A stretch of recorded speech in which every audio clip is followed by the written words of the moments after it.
മോനെ പാതിരാത്രി 2 മണിക്ക് 3 മണിക്കും എഴുന്നേക്കടാ. ഒന്നുപെടുത്തിട്ട് നല്ല ഒരു വസ്ത്രം ധരിച്ചിട്ട് ആരും അറിയാതെ വീട്ടുകാരെ ഉണർത്താതെ ഇരുട്ടുള്ള റൂമിലേക്ക് കടന്നു ചെല്ല്, നിസ്കാര റൂമിലേക്ക് കടന്നു ചെല്ല്.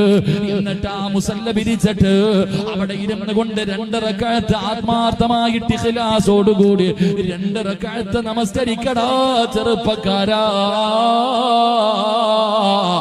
എന്നിട്ട് ആ നിസ്കാരപ്പായിലിരുന്നിട്ട് ഒന്നാം ആകാശത്തിൽ വന്ന് ഭൂമിയിലേക്ക് നോക്കിയിരിക്കുന്ന സമയമാണ്. അല്ലാഹുവുണ്ടല്ലോ ഈ ഭൂമിയിലേക്ക് ഒന്നാം ആകാശത്തിൽ വന്നിട്ട് ആരാണ് ചോദിക്കുന്നത്, ആർക്കാണ് വേണ്ടത്, തരാൻ തയ്യാറാണെന്ന് പറഞ്ഞ് പടച്ചറപ്പ് വന്നിരിക്കുന്ന സമയമുണ്ടല്ലോ.